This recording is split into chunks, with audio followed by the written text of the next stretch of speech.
This is the part that is stressful for me. I can talk about ADHD all day long, but like, hi, welcome to the... We have to keep remembering it doesn't need to be perfect, and it can change and get better over time.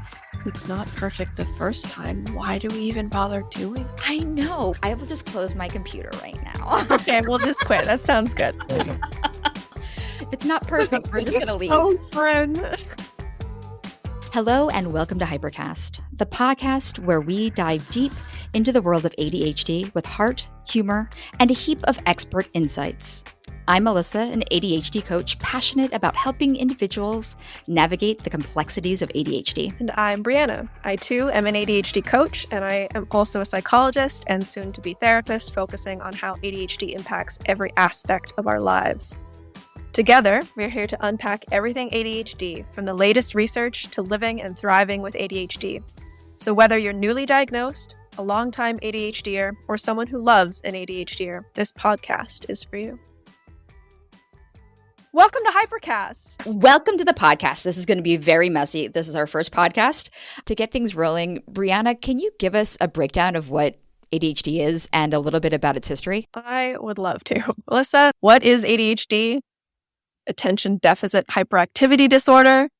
Is that the best name for it? No, it was named by some people who basically decided that it was can't sit still disorder. It was causing problems, and so now it's a diagnosis. Bit about the history that I find super interesting. It used to be called a defect of moral control. Not fun and joyous. Yeah, there used to be 3 subtypes that have now been renamed as presentations. So there's predominantly inattentive, predominantly hyperactive, impulsive, and combined presentation. They're no longer types, even though people still call them types.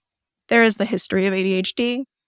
It was predominantly studied in male children. It was thought to be a children's disease for a really long time. It was thought that you couldn't have it into adulthood. I have been told as recently as last year that women and adults couldn't possibly have ADHD. And I don't think they've ever seen anyone with ADHD because it's very evident that I have it. One of the first times I noticed you is when you raised your hand in class when I said, I feel like a unicorn because I am a woman with ADHD with a capital H. And you're like, me too. Yeah. So there's not a lot of us, but but there is a bit of stigma with that capital H, the hyperactivity. Yeah. I mean, predominantly women tend to have the inattentive type. They tend to be daydreamers, chatterboxes, like internal hyperactivity, which is why there's no ADD anymore. It like everyone has the H part, just in women it tends to be more internalized. That's partly genetic, partly due to societal pressure. Is there a gender-specific piece to that? Maybe. Well, let's change course a little bit here.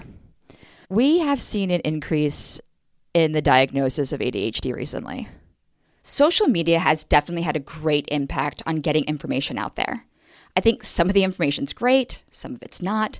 Some of it, I think, is further fueling the misconceptions that we have about ADHD as a society. Yeah, absolutely. Yeah, the internet is a huge help and hindrance. It's both. Yeah. The fact that I didn't really have to explain what ADHD was at the beginning of the show. Everyone knows now, and that is due to the internet. It's due to awareness campaigns. It's due to people trying to get more awareness, more funding, more understanding, and it's working. On the flip side of that, there is now a lot of unregulated information about what ADHD is and isn't, and how it looks and how it presents. And you have to take your information with a grain of salt. We do. You and I try and present information that is accurate to the best of our knowledge.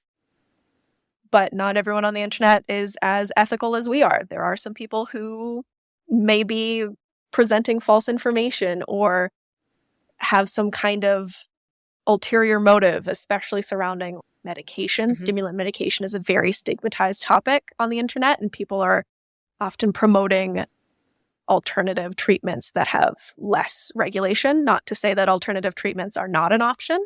You just have to be careful and consult with your doctor before taking the word of someone on the internet.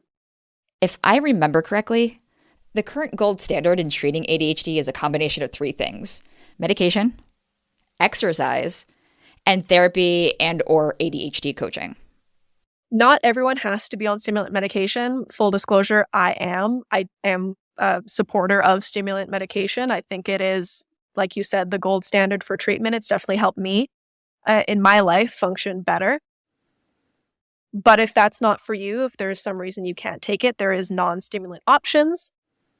But yeah, you're absolutely right. A big piece of ADHD is, or managing with ADHD, is learning those coping strategies, is going to therapy to manage the emotion dysregulation, is doing coaching to help achieve your goals, because ADHD impacts every single aspect of your life. Yeah. Communication, relationship with partners, your employment, your schooling, like everything is impacted by ADHD. And you have to be able to develop skills and tools to manage that in a world that's not built for you. Yeah. Absolutely a combination. And you mentioned exercise. That is huge. Exercise creates dopamine. Dopamine is the thing we're lacking. It is such a huge tool in regulating our ADHD. Going back a bit, we were discussing ADHD in social media and pop culture. This week I was listening to a podcast of a studio recorded show. The host, a person who I really, really love and admire, made a joke and mentioned the recent shortages of Adderall. The entire audience reacted by giggling and jeering. I was so sad hearing this reaction. And I was reminded of the stigma around ADHD medication. Yeah, it's really upsetting.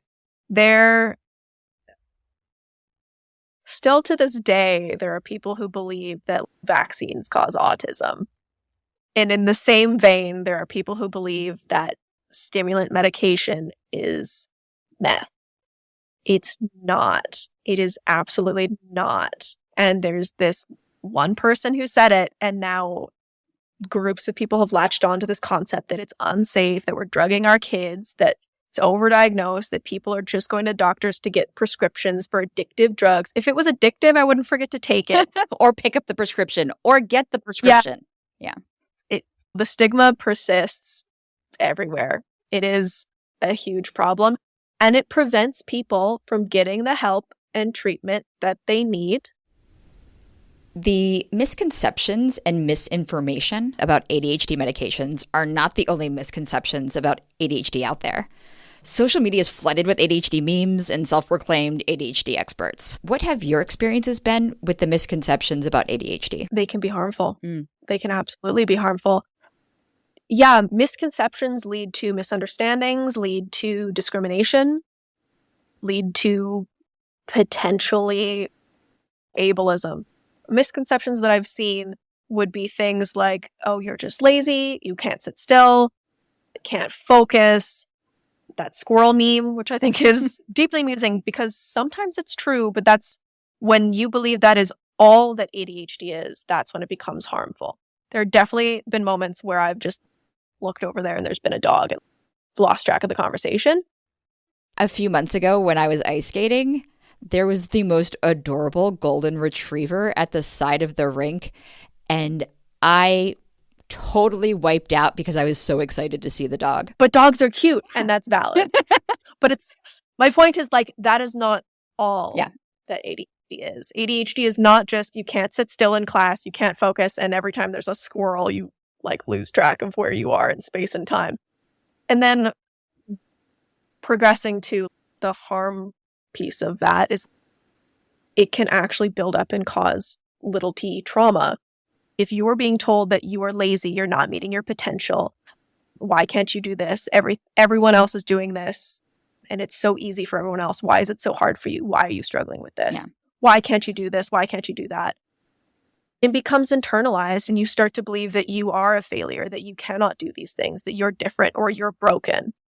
And of course, that becomes the predominant thought that sticks in your mind, and it cycles. And it sometimes becomes the only thing that you can think about, and it may become the way you identify yourself. Yeah. And that's leads to the depression, leads to the anxiety, leads to people-pleasing behaviors. And let me say that being neurodivergent in a neurotypical world, in a world that is not built for you, it's not built by you, it's not built to support you, is inherently traumatizing. You were in an abusive relationship with the world. Because the world is not there with its arms wide open, waiting to welcome you. No, it is actively trying to keep you down. You were saying that ADHD is not necessarily the squirrel meme that we see on social media, but what does it look like in everyday life?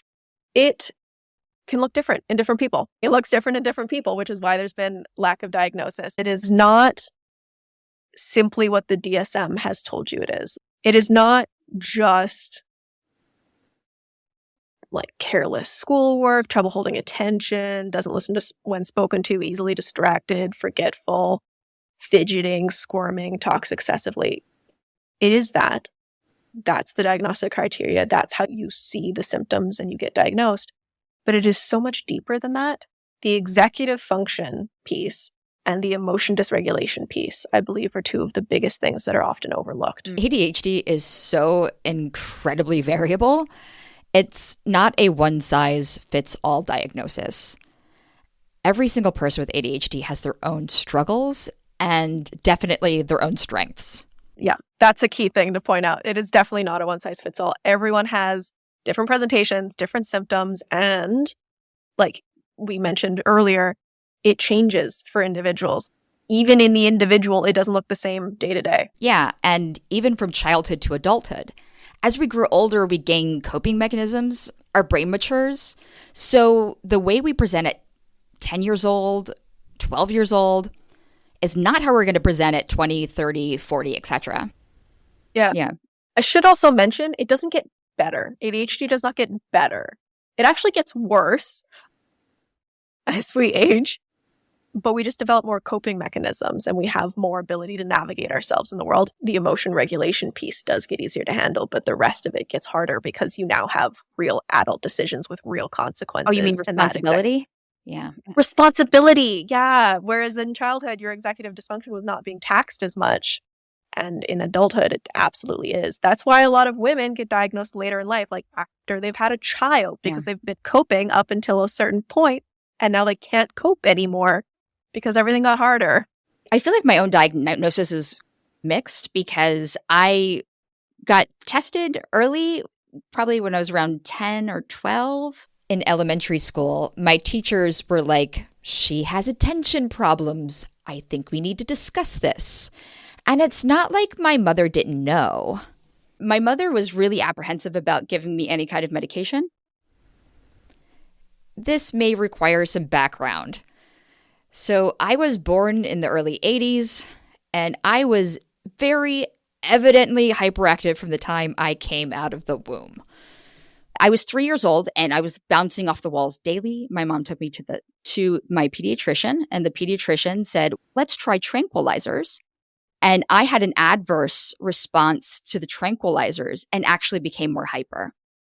So in my mom's mind, trying to medicate my hyperactivity meant that I would just become more hyper. So my mother refused to give me any medication for ADHD. And when I was 15, I had an accident while playing basketball, which resulted in a traumatic brain injury. I had pretty much no short-term memory for about almost 2 years.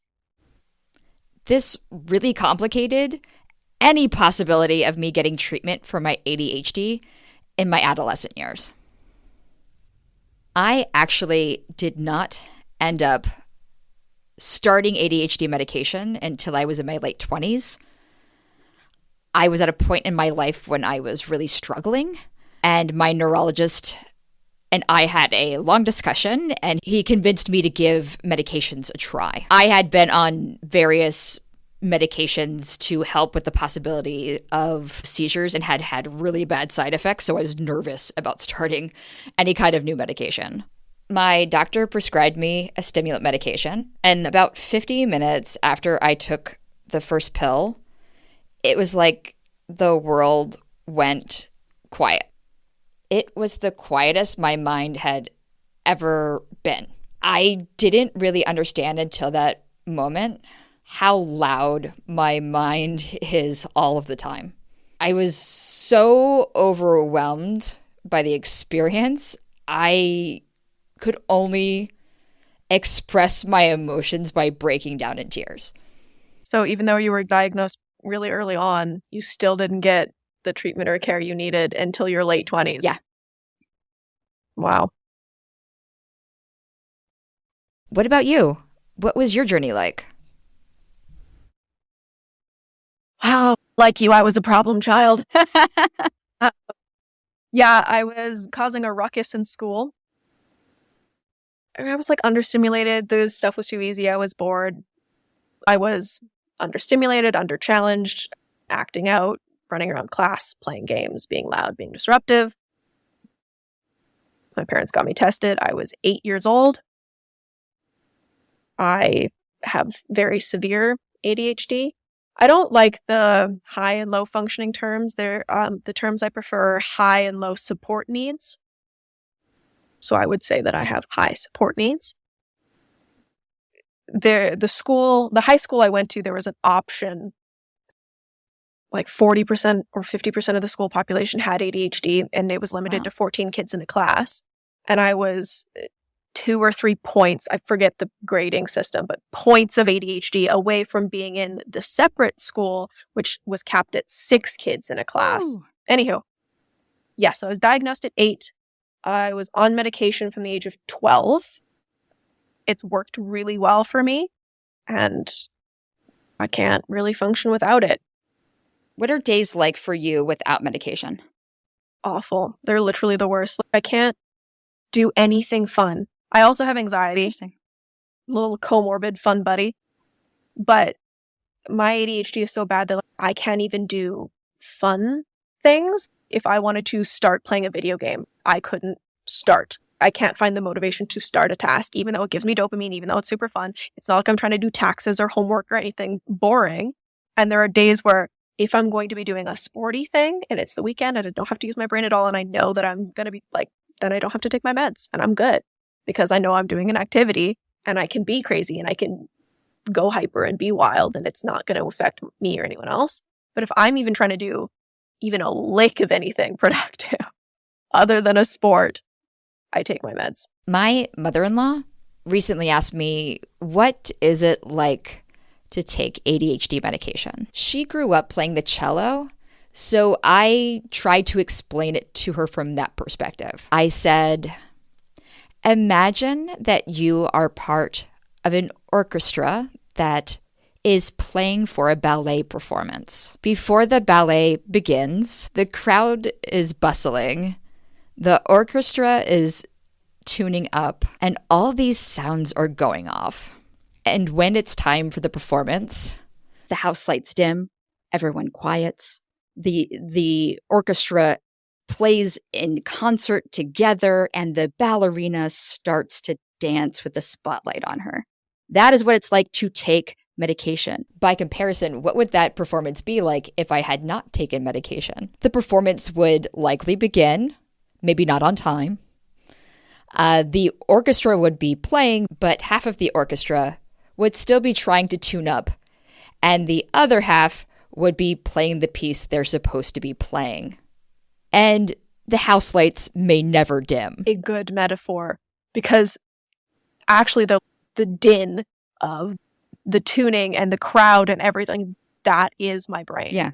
Like 24/7. Yeah. And sometimes when I'm on medication, the lights dim and it gets quiet. And sometimes when I'm on medication, the lights only dim halfway and it's manageable, but I'm still struggling because medication doesn't cure ADHD. Some days you're having a harder time than others and it like barely functional. And other days you're like, I'm great. Like the music was already low and now it's just lower and I can. That's a great metaphor. Oh, but yeah, no, that's the thing about ADHD is that it is normal, but worse. The executive function, everyone is late sometimes, forgetful sometimes, has trouble making decisions sometimes, is like emotionally unstable sometimes. The reason ADHD exists is because it then becomes all the time and it has that clinical impact of it impacts my daily functioning. I can no longer do the things I want to do because of these normal things that are just now in excess. It's also another one of those microaggressions that like, oh, everyone's a little ADHD. Everyone is a little forgetful sometimes. Okay, great. So you should get it and be more sympathetic and empathetic and not criticize me for this. ADHD is hard. It's also variable. We can be very successful at certain things and not successful at all with other things. People like to point to the things that you're really good at, and they are like, see, you can be successful right there. And then they wonder why you can't load the dishwasher or take out the trash. I'm horrible at taking out trash. Oh, the dishwasher for me. I cannot unload that dishwasher. It is the biggest barrier to keeping my kitchen clean.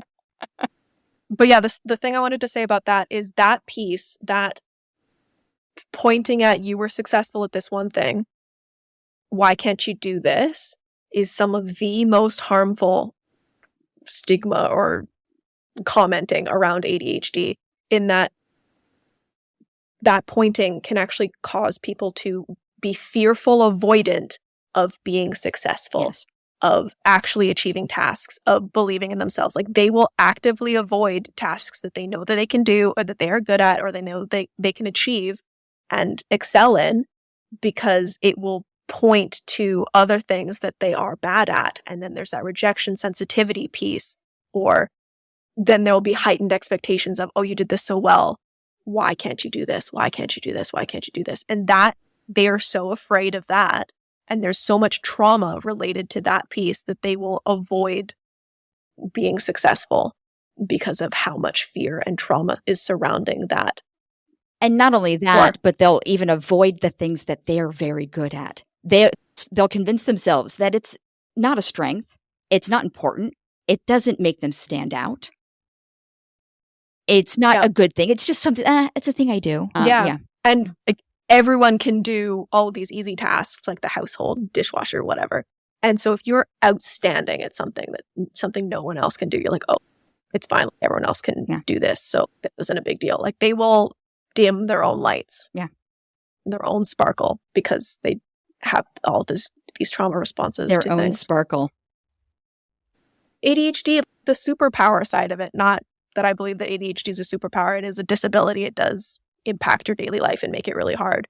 But we do have assets. We do have that hyperfocus ability. We have that calm in a crisis. We are so creative, excellent problem solvers, out of the box thinkers. We have so much going for us because our brains are different and they think differently and they function differently. We have different abilities that are not valued as much in society because we lack certain basic fundamental things that everyone else in society seems to be able to do. So our achievements and our light is not valued because of other things, right? This is not an uncommon thing. This is the most common thing with people with ADHD.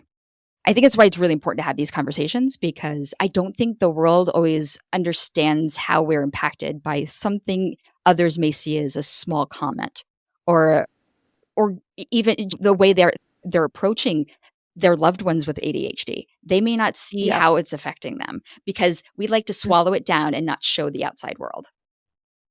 Yeah, absolutely. Yeah.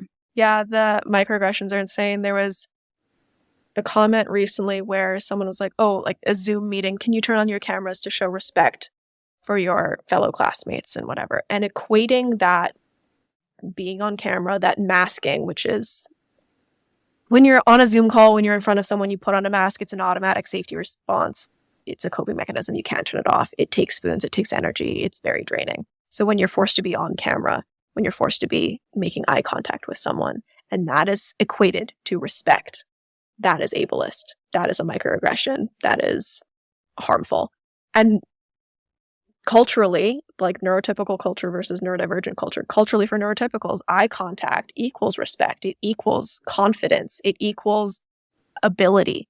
And not all cultures, that's very Western culture. There are some cultures where eye contact is seen as disrespectful. But for neurodivergent culture, it is not expected. It is not something that is equated to respect or competence or ability, because eye contact for us is uncomfortable, because that mask is uncomfortable. It is not our true authentic selves. So equating turning on your cameras to respect is harmful. Yeah. A lot of people who have ADHD learn even better when they're moving around, when they're on their feet, when they get to fidget. And it can be really uncomfortable when you know all eyes are on you, watching you, staring at you when you're moving around and you have to move in a certain way. That makes it can make you feel very insecure. Yeah. Yeah. And it takes energy to sit still. It does. So if you want to move around and that's how you focus better, but now it's actually more disrespectful to have your camera on because now you're distracting other people because you're moving, you're vibing around, you're doing whatever. I want to vibe around. Oh my gosh. I'm looking at my watch and we have been talking for a while. Maybe we should wrap things up here. So closing thoughts. Any closing thoughts, Brianna? I don't even know what we've talked about. So our closing thoughts are that we both have ADHD and we're ADHD coaches. However, even we are affected by the fact that we've been talking for the last a lot of time and we do not remember what we just said. I do want to express that we are starting this podcast because we are both passionate about having and providing a space for open, honest, and well-informed conversations about ADHD. Yeah. Like you said, Melissa, we want there to be a conversation. We want there to be a space to share experiences because that community aspect is so big. Yes. Having a community for me, not feeling alone, not feeling broken is so important for me. So we wanted to create something that is real, is our experiences, is a little bit of information. Moving forward, we have some really exciting plans for the future of this podcast and some really fun and exciting topics that we will be covering. Like ADHD relationships, ADHD and menstruation, ADHD and chronic pain, or late diagnosis. Or just dealing with everyday life, like how do I get out the door today? How to deal when you have no clean underwear, and tactics that we can use to navigate our everyday struggles. Yeah, it's everything. It's everything from the big ethical conversations surrounding like culture and intersectionality all the way down to just the little nitty gritty of like, how can I be my best self? We're excited to be here. We're hoping that you can come along on this journey with us. And we look forward to creating content. We're actually really excited about all these things. One of the first things Brianna ever said to me is, I love talking about ADHD. And I was like, so do I. We both like to speak in general, but if we both get excited about talking about ADHD, I hope that you guys will come along and have some conversations with us. Yep. So subscribe to our podcast. Check out our websites if you are interested in ADHD coaching. And yeah, just join us on our journey. Thank you for tuning in. You can find resources and contact information in the show notes. Please tune in for our next episode. Bye. Thanks. Bye.